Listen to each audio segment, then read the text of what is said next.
You thought you had Forget a thing. Kumbe, you're on your own. Forget about the past. Yes. But also, it's cautioning you if you've forgotten about the past, just stay like that. And the thing is, do not forget. That's another way to look at it. Do not forget about the past. Don't get preoccupied with the present and the future. Hmm. Do not forget about the past. Oh, is the other way of interpreting. Make sure that you keep remembering so that past does not change. That's a more positive way. You learn from the past. Yeah, you learn from the past. So it doesn't really change you. Our next guest is one of good listeners of the Situation Room. Every day and every so often he calls in. He spends a lot of his time and energy calling, contributing to the conversations that we have. He said and he has announced that he'd like to be president of this republic. He said and he has announced that he is involved a lot in community engagement and mobilization at the grassroots level. And the conversation that we want to have is the place of grassroots leaders like himself in national politics. Founder, Youth for Youth Revolutionary Declaration.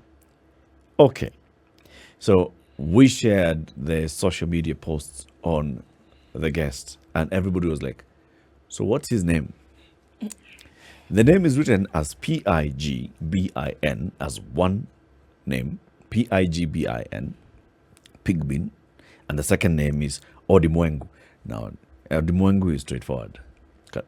Pigbin, Big Pin. How do you pronounce your name? Oh, my name is Pigbin Odimwengu, so you make the B silent. It's Pigbin. Yes. Pigbin Odimwengu. Yes. Okay, so the G is a G, it's not a G. Yeah. And the B is silent. Yes. Okay. Pigbin, thank you very much for joining us in the show.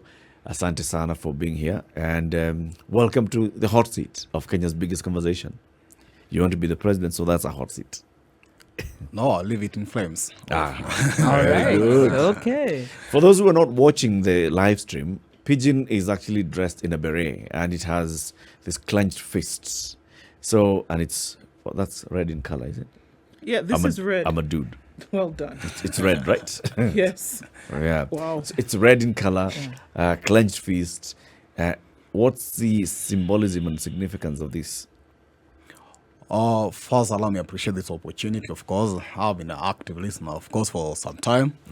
And I've been waiting for this day. I've been more than prepared to make it the best of all the shows, maybe. To me, I'm a revolutionist. I believe that there need to be radical changes in some system. And especially to the direction you're heading as a country, we need to have a radical shift of the direction. Because if we don't do that, things are not going to work out. Of course, the feast is to resist. We resist, of course, many people who try to take us to the wrong direction as a country. You see, many people are trying to loot. Many people are promising us things that they don't fulfill. And you have to resist them. But this revolution has to take place via ballot. So it's a peaceful revolution, as I call it. That's why the white always represents peace. So it's a revolution that is peaceful, but must be carried by the ballot, you see. So it's more of organized, because I do say that every revolution can be successful, but if it's not organized, it cannot be effective.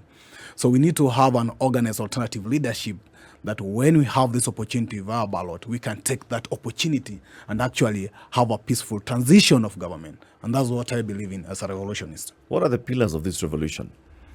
It's just to resist. You see, one thing resist what? We resist both leadership and leaders. You see, the leaders we have today, they are leaders who have, of course, taken us to this direction. It's in terms of policies, in terms of ideas, in terms of everything else. These are people who have been in this field for over a period of time, promising, and in fact, I'm wondering where do they get their promises? It's still not exhausted. They still have so many promises to give to us, you see. And you wonder also, even in this country, the direction we're moving, we must resist this direction. It's not a right direction. We'll hit the wall soon, because if you keep on depending on citizens to sustain either the loans you borrow every day, you cannot run on debts forever. We need to start to restructure the direction we're moving to.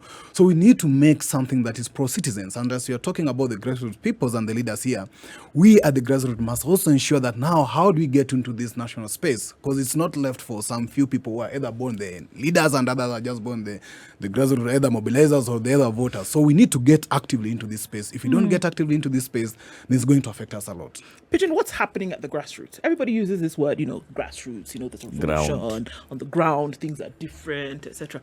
What is happening at the grassroots level in relation to governance and what people want to see? Things are different. They say ground is different. At the grassroots is where we totally suffer. But at the national level, they believe that they know what you're going through. And that's why they will always be telling us what they feel. At the grassroots level is where we go even without a meal. We struggle to get even job. Mjengo guys are nowadays in lines and you can't get anything. You struggle moving around and either hawking even, either be it either tomatoes, pineapples and everything else, and nobody's even ready to buy. I operate a barber shop there and somebody will be coming even to bargain 100 bob. 100 shillings for shaving. They cannot be able to afford that. We can't even be able even to afford rent. Many people. So the ground, when we talk of the ground, is what really happened to the ordinary citizens there.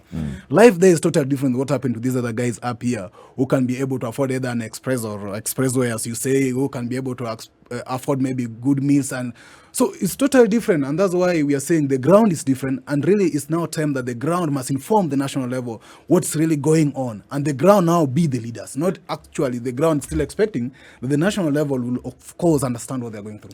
Is the ground ready? Because I agree with you, we need the revolution. We need alternative leadership. But the ground is also the one electing bad leaders. And even if we say we start at MCA level, forget about presidency. It takes billions, the campaigns, high stakes. Let's talk about MCA level. What quality of MCA leaders did the ground give us? And how can... And what does that show about the ground? Because, MCAs have become a problem as well. Of course, you see, when you're so either volatile or either when you're so desperate, especially how the national leadership have, of course, made the ground to be so desperate that when you see just even a V8 passing by, that is an MCA, you are running there, not because either you support this guy, but you're expecting maybe an 100 bob for you to have some meals, you see? So we are at a level whereby we either now need to sacrifice because already we are so delicate that you cannot afford anything, and therefore we'll always be moving towards these guys. You see them around you with anything else, and even they're now not even coming to ground. You'll only be seeing their posters around there. They're even afraid to be in the ground, you see? And everybody's waiting for something there. So I think we are somehow, of course, very disadvantaged, very actually in a situation whereby we are so desperate that we are falling for anything. And that's why you see people in rallies, even on a weekday, those people are only expecting if there will be 500 somewhere so that I can afford something, you see? So it takes more of sacrifice, actually. We have now to sacrifice, especially at this particular moment, for us to turn and change everything moving forward. So we are, yes, somehow ready, but also there are so many things around that are playing in how are you going to sustain today. The ground is now looking for what are you going to eat today, not even tomorrow, you see? And this is very dangerous, especially to move forward. So it's a matter of sacrifice and more mobilization and more of these, you see, raising this awareness. Continuation. You're a grassroots mobilizer and leader. So what do you do at the grassroots level? What is it that you are involved in on a daily basis? Majorly, I advocate more of youth leadership. So I always do more of mobilizing youth, bring youth together. I think from 2019 I started a political party. It was more of a WhatsApp group where I brought youth from different counties, and we started the process. In fact, I told them that there's a disconnect between the leadership and the youth. And how do you have to get in through this political party space is very hard. The struggle you make, you can either be either in an organ of a party as either youth wing or whatever. So how do you create a political party that at least can give us space fully to also start participating in this leadership level, you see? Because there's a really big challenge. Even if you go to nominations, you are so disadvantaged. Because here is your opponent running with everything else. So we mobilize even youth from the group. And I'm telling you, those young men even contributed 100,000 until we got a provisional certificate of our registered political party called Accountability and Transparency Party. Now, moving forward from there to have a full registration was very hard. That was the first step on how I saw how young people can come together and actually do something, you see. I've been going on in the same thing now. We are running those what you call Youth for Youth Revolutionary Declaration, whereby we are asking young people, if we have to change our country, first we must offer an alternative leadership. And we must be united irrespective of our political parties. Then if we can be united and move around, then you can unite the rest of the population. So we majorly deal with how can we make the ground level or the grassroots to be actively involved in political affairs, you see. So several youth came together and they contributed for the registration of the Accountability and Transparency Party. Yes. You got the provisional certificate. Yes. What were you supposed to do next, and what were you unable to do? What you were supposed to do next was now to of course, have 25 officers as per the law and recruit 2,000 members. Now, to have 25 officers as per the law, it means that we had to now start other mobilization of course resources like office, whatever setup and everything else. To some extent, it was very now difficult. It was like beyond 100 bob you can share per day to ensure that you commit something to a party. In fact, even when we were contributing 100,000, some people are sending even 10 bob. You see, that's what they could manage. So over a period of time now, we moved to how can we get maybe some few guys who might be able to help us, because of course we have tried up to this level. So it was circles and appointments in offices every day and every night with the promises until it reached a level whereby the 6 months had already expired. We had to apply again. So you were unable to set up 25 offices. We were unable to set up 25 offices. But if you say you run a premise, you run a business, and that's a business premise, could it be used also as a party office? Is there a requirement that office can only run political party affairs? Yeah. It's very simple. What I run is a barber shop. You cannot make a barber shop a political party office. Why In not? fact, there are requirements in terms of even the structure where should be office be. You see, there are so many requirements if you check on the requirements of where should What we are set the up an office. requirements? One is that office, of course, must be close to the road. Second thing, it Is it must close to the road? Yeah, For real, that's a well, requirement. accessible. Okay. That's what they say. Very close to the road. Where is accessible, then the building or the structure should not be close to any other offices, either as political offices around. Okay. And the third thing, it should just be a full office with brandings and everything else. So branding my barber shop as ATP, a barber shop again, it was very hard, you see. But the moment I was now starting this, because there were challenges, when I realized now the office appointments cannot work out, now I came back to the youth and I told them, okay, if you have young aspirants who are looking towards using this party of course in offices, why don't you now mobilize either and have offices? When I mobilized over 60 of them, we were almost having 60 youths, but most of them were from different counties. To start up the process, it was already almost August. It has expired. When I was going back to the registrar's office, also now you need to pay another 100,000 and extend it for another 6 You were months. time it bad. expired. Yeah, Oh. so it was so bad, but at least still the dream to be on the ballot did not end there. We are still struggling with it. Right. Dream to be on the ballot. Why have you not considered one, going as an independent, or getting a party that's aligned to your interests? So I'm saying, why do you want to be on the ballot? You know, what's your goal and what are the different ways you can get there? Of course, after the party expired, I told my members that one, now we need to check on if you have a party that can enable you as an individual to get access to either or to be on the ballot, try that option. Personally, I decided now I'll go for as an independent candidate, because if you approach any party, they'll be telling you either we are in Azimio or Kenya Kwanza, we are aligned to this and this. So if you want to be in this party, either go for MCA, stop your presidency thing, you see. So that was the challenge we are facing. But at the end of the day, I feel that what we feel down there must be on the ballot and must be represented by us. So that if we are coming from the ground there, going to the ballot there and even to vote, let's vote what we relate to, you see. Because there are so many, these guys, even if you check their manifestos, it's like they really know what you're going through, but they don't understand it. That's why you see this whatever care and whatever. They're trying to give some prescriptions to what they feel is fit for us. So we are trying to ensure that we be on the ballot to represent what we really go through and to have an alternative to vote what we really relate to. Do you think a leader must go through the situation or the experiences of the people in order to be a leader? Do you think that it is absolutely necessary for me to go through the processes that you go through on a daily basis to then be in a better position to lead and govern? Do you think so? What I believe is that when the leadership do not experience or is not in touch with the reality, sometimes it doesn't have any relevance to the ground, or Right. to the population, you see. And therefore, me, I'm inspired of the challenges I go through, and that's why I want to go and be on the ballot to represent those challenges. I'm not inspired of either if I have billions and whatever to run a campaign, but through the challenges I go through, you see. And I believe that the leadership must be, of course, in close contact with the realities. The moment you move away from reality, you cannot represent the majority who are in reality. But you know, one of the problems I have with that argument, I think a leader should be in touch with the reality. Yes. But I don't buy the idea that because you're from that background, you'll make a better leader. Because if you listen to the stories of majority of our political leaders, they say where I came from, we didn't have we didn't have shoes, we didn't have food. They come from hardship. But when they get into leadership, instead of looking back, they look at their stomach. So I think values is not just about where you came from. And a leader who is empathetic to the people, I think those are values. Sure. Yeah, so for me, the other question is, why presidency?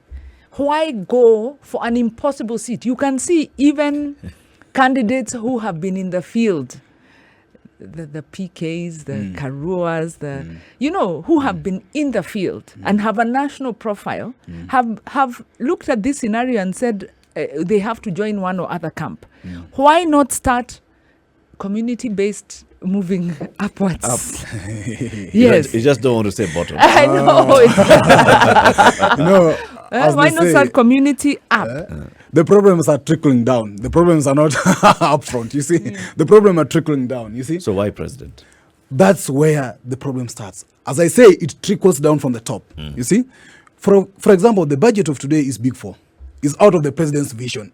And everything else is channeled to that direction, you see. Therefore, anybody who is in there, either an MCR or MP, is trying to help the president implement his whatever Big Four agenda, you see.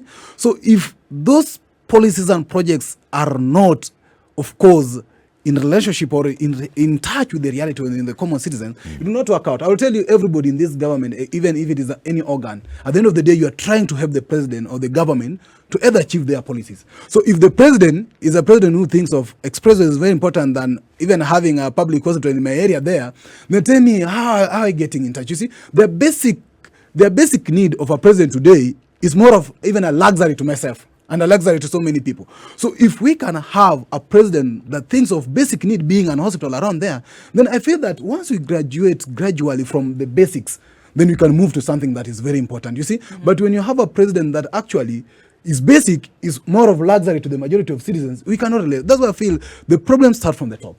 Can I ask you then, in terms of, your strategy as a political party, especially because it's very impressive you've been able to mobilize youth. It's very impressive that youth are contributing, because that's a shift in mindset. They are now driving their own agenda. What's your strategy for the local MCA positions? Because just before this, we were talking to one of the community organizers who was saying that at the county level, they have a problem because the county government gives promises, whether it's for the dispensary, whether it's on urban agriculture, on the day-to-day things, because, counties are managing the things that touch the day-to-day lives of people, including food, including access to water. What's your strategy to get into those positions? You see, the Youth for Youth Declaration is first to, of course, call young people to come out for positions. 2 is to rally young people to help each other. 3 is to come up with a youth-based manifesto. You see, I think that we need to shift from a concept whereby a president come with a manifesto and tell you that I will do this and this.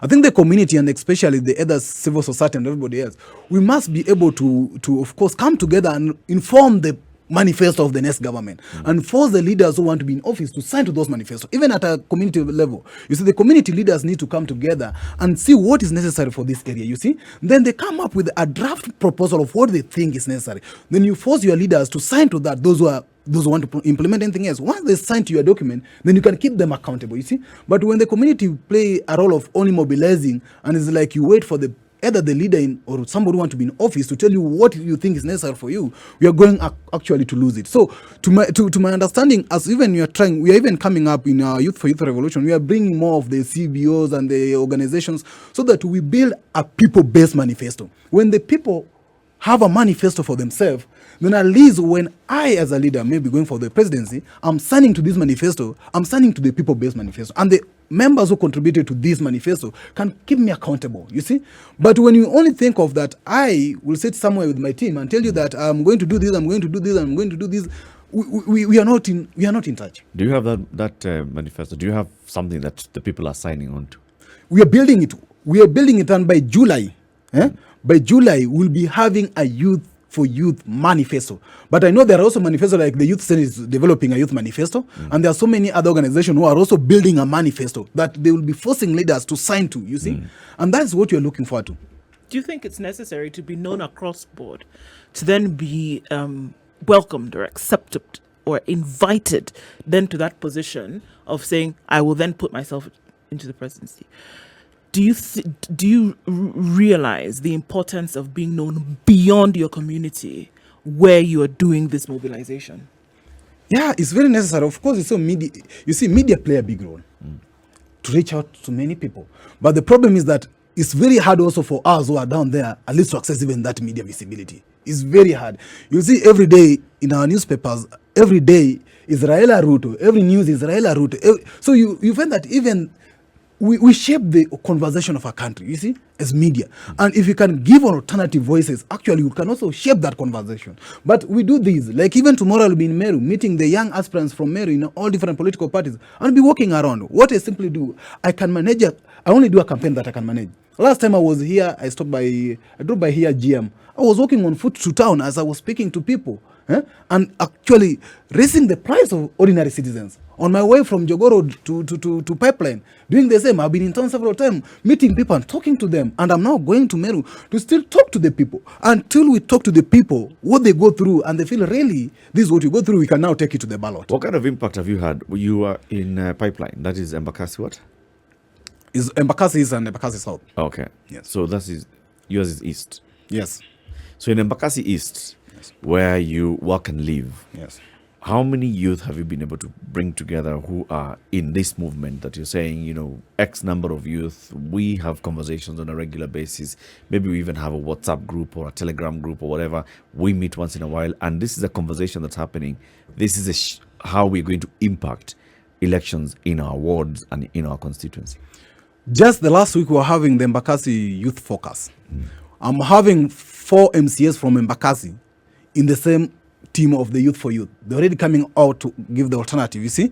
And we are, of course, moving so many of them. I'm having the border guys around, and I'm telling border guys, can you give one of you to be a leader, you see? Can one of you volunteer to be a leader here? Four MCAs already from Embakasi who are ready to go for MCAs, and these are ordinary youths. Yeah. And they want to go as independents?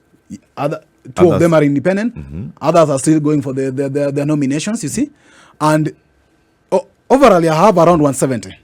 I have even 3 young aspirants for senatorial seat in Nairobi here. All this in Embakasi East? No, nationally. Embakasi East, we are now having 4. Okay. And we are moving around to at least make this information at least available to the public. Because what is also lacking is that many young aspirants don't know this. But you see, the concept of this Youth for Youth is that we are young, and of course we are either not able financially to compete with our competitors. But if you can have a pool of 50 aspirants in Nairobi from different political parties, then you maybe hire a caravan together and say that we'll be starting from Embakasi East and Embakasi South this week. You find that even the cost of doing this will be very cheap to us and affordable, so that we can actually still maintain the same visibility at a lower cost. This is what we are struggling with. What criteria are you using? Because we are saying we've got bad leadership, and we are hearing now the issue of vetting has come in. In where we stay, we have vetting taking place tomorrow. What are the criteria you're looking for in these aspirants? First, to us, it's not automatic that being a youth makes you a leader. It's not automatic. And that's why it's also not automatic. Out of over 20 million youth, we only have maybe 2,000 or 5,000 who will be coming out for these positions. What we want them, of course, to execute, and that's why we are building a manifesto for them, not them to tell us what they want to execute. What we want them to execute will be built based from the organizations, and these are the guys from the ground who will, of course, will formulate this youth agenda and youth manifesto, you see? So to whether they are going to execute their duty will be based on how are they going to implement whatever is signed and either mobilized from teams, you see? But we're also trying to link these people with, of course, there's a lot of course, capacity building in terms of either presentation and anything else. There's a lot of training that have to be in place in terms of governance and everything else. We are trying to partner now with organizations that are willing to take these people through this process. And the first thing we must appreciate is that they have taken the step. Irrespective of them being either financially constrained, they are taking the step. Agreed. And then I'll ask the same question in a different way. What if you're successful? Because youth is attractive to youth. Youth are the majority. If you are able to capture the imagination of the majority, your youth will be successful. How do you ensure once they get into that office, they don't become part of the problem? Because like we are saying, we have a leadership crisis. And that's why we are saying that what will make them be there is a manifesto that originates from us, from the people. So we can keep them accountable. You see, if they don't execute whatever they signed to, because these people are not coming in because they said, I'm going to do this as an individual, that's why you're electing me. Youth are going to vote you because you promised this, that was part of their agenda and part of their manifesto. So if you don't do that, you don't get their support anymore, you see. But anytime you see, people do change. And anybody who change, especially when you have a scorecard that you're trying to reflect, you will know that this guy promised this and he's not doing this and he is out of this. You don't need him again, you see. But the problem is that you keep on having leaders always fail and you still put them in again. You get them in again, they fail. You get them in again, they fail. Because we didn't have, of course, that accountability mechanism. For example, who can put Jubilee government to account for whatever they promised as either their manifesto? Nobody, because it was just originated a party manifesto, you see. So it's only upon the party to keep them accountable. But I'm also asking the citizens, actually, as we are giving ourselves as leaders or going out for leadership positions, citizens must also take the active role to ensure that the leaders actually have a manifesto that originates from them. We should not just see leaders as somebody there that you are waiting for election and maybe you ask, why do you not do this? We must walk with them the journey from the manifesto, from the origin of the concept, through the whole process until 5 years are over. And then we evaluate them. After 5 years, you still need to walk with them the same journey. Let's take a break. 26 minutes to 10. Kenya's biggest conversation. We're talking about the role of grassroots leaders and mobilizers in national elections. Pigbin Odimwengu is a presidential aspirant. He's a founder of the Youth for Youth Revolutionary Declaration. He's here with us in the studio telling us about the work that they've been doing in the community. The conversation continues shortly. This is the Situation Room. Eric Latif, Nduoko, Wanjiru Gikonyo, and Pigbin Odimwengu, presidential aspirant, founder of the Youth for Youth Revolutionary Declaration, talking about mobilizing at the grassroots level and the role that the grassroots leaders have in national politics and national governance. So, Pigbin, there's a lot of work that you're saying that, is happening across the country at the grassroots level. Many of the current serving MCAs will tell you that they were involved in grassroots mobilization. Many of them would tell you that. Many who are campaigning now would tell you they were involved in grassroots mobilization. So if you actually were to be very objective, you would say that at county assembly level, going up into national assembly level, many leaders start as grassroots leaders, grassroots mobilizers. What happens? What changes them when they get to office? You see, they end up being puppet of the leaders of the political parties also they belong to. Sometimes you see it's very hard when you find most of the bills passed in parliament and you realize that there was a meeting of a party leader calling either their MPs to do whatever they wanted to do, you see. And you realize that even the processes, especially now the nominations, you find that they are not even sometimes fair. And some people find like a favor to be nominated.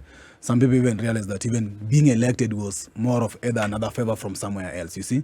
So you find that if you realize that there are some people who either influence your journey to be somewhere, then these guys hold you like they are puppets, you see. Every time and again you run here and there. And when you try to be independent enough, you realize that you are either 3 or 4 of you somewhere.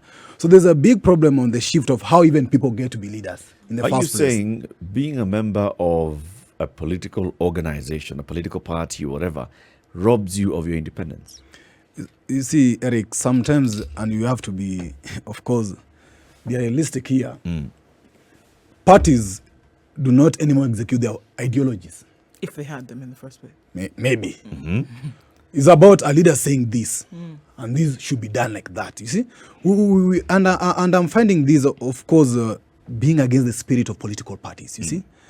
When more parties are now, even we now have this leeway of more people to go even as independent candidates, we are going to lose the real meaning of a party. Because parties are supposed to be based on ideologies. But when these ideologies, like for example, there's people fight for either democratic spaces and whatever. But in their practices, you can't get that. You can't even see that democracy in anywhere else, you see. So parties are becoming private entities and individuals entities, you see. And therefore, you only subscribe to an individual and then you belong to that party. If you shift from this party to another party, and then you are a member of that party, then you wonder how now do these individuals even execute the ideologies of such parties. Can I ask maybe a slightly different question, just to understand, what's the life of a community mobilizer like? Outside of the politics, what do you do for the community, and how do you do it? It's a lot of course. Most of these guys do just, it's called, if you are to call it pro bono services, if it is for legal services, you see, it's a lot of, sometimes you struggle first of all as an individual to sustain your living. Because it's not that you are paid or you are in a good either living category or either you earn some good salaries, that's why you are a community either, or do mobilization in the community. You also struggle with your own things, and at the end of the day, the challenges the experiences you get every day, the problems people come with every day, it makes you feel like, I don't have any power beyond this to do anything beyond this. See? You listen to everybody's situation every day. I don't have even 100 bob for maybe today. Maybe you are calling us to have a meeting maybe next day, maybe at 10. But you see, I don't have anything. Maybe I'll go to work first and then I'll come for that your meeting later. So there's a lot of challenges, and you really get in touch with the real situation. In fact, you empathize a lot. Take us through your day, like from the moment you wake up to the moment you retire in the evening. What are the things that you do, including your own business? In the morning, I operate to business. Okay. I'm a cobbler. That's the first, of course, business I've been doing for a long period of time. So as a cobbler, every day you'll be finding clients, ordinary clients who come around to either repair some shoes, and they'll be giving you 1 or 2 stories. Here, this happened. The other side, this is what happened here. Even that, whatever was happening here, I had yesterday, like they'll be telling you, I had yesterday, there was an MP who came around and gave us, 200. Is there anybody coming around today again? Because I don't know where I'm going to get money today. I don't know where I'm going to get money today. So my cobbling work is just opposite my barber. Okay. So either if there's a client at the barber shop, then I'll have to leave the shoes a bit, go attend the client at the barber shop, then come back to the so I try to mix these. Then at evening side time maybe at around 4, then we'll be having a group of young people and other people who come around the barber shop, and we start conversing around the day-to-day activity, the politics of this country, the problem we go through from the shortage of water around the villages and the community there. You realize that there's no water for the last of 1 month. There's a private maybe supply of that water. The public water system that was supposed to be there is not there anymore, and you'll be getting stories that somebody aliamua kukata keka yake. You see, then even the other day, these guys who supply water using donkeys, they were like, they were walking around as if they were striking. From today, we'll be selling water from 15 bob per jerrycan and not 10 bob per jerrycan. Then you ask them why, they'll be telling you because the supply is no longer there, and from the supply point, they have increased their payment from 3 bob to 5 bob. So you realize you get a lot of this situation around. I sit down with them. I even sometimes now I meet these community health workers also who go around and maybe mobilize if it is corona vaccination things and everything else. They'll be coming and tell me, this and this is what's affecting us or happening. There's a woman maybe somewhere who was not able to get maybe medication. She went to a certain hospital around. She was sent back, you see. So it's a lot of conversation I have with these people every evening, and even as they come and I attend to them. How much do you engage with the county? So for instance, water, the issue you're discussing is Nairobi County. Yes. Nairobi Water. Yes. What progress have you made in terms of now putting the community together to try and push for the water, or even if it's the health, again, county? What do you engage on that side? Have you been able?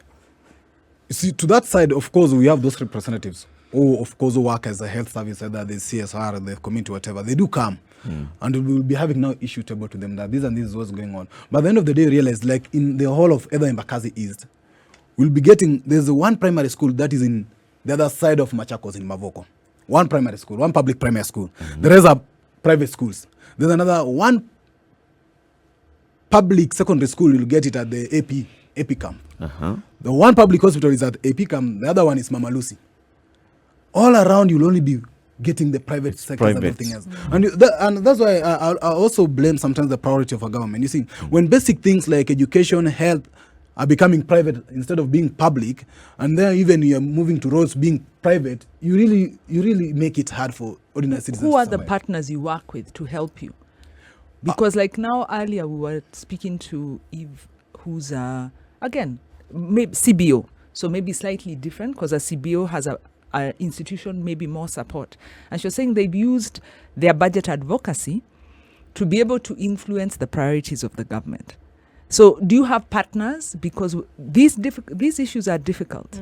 Whether it's running for office or even community mobilization, you need partners. So have you been able to establish those partnerships, or is that something you'd be thinking of doing? Yeah, like the youth focus we had the other time, it was organized, of course, in partnership with the Embakazi youth organization, and we were having also partners from the private sectors, of course, the churches, hotels, and the clubs and everything around. And in fact, we are even developing that concept that is within the community leaders, that we need to have a community that can operate through the private sectors, even without politics, where the private sectors, especially the business community around, can give something. There's something they can either contribute to a certain kitty, that's a community kitty, that they can contribute something annually that at least can go to different sectors of the society. If maybe like a church around contribute maybe 100,000 per year back to the community kitty, then a club around and maybe a supermarket around contribute something back to the kitty, then you'll be able to solve this problem without, if maybe, for example, there's fee issue, and then you walk around asking people to contribute for you.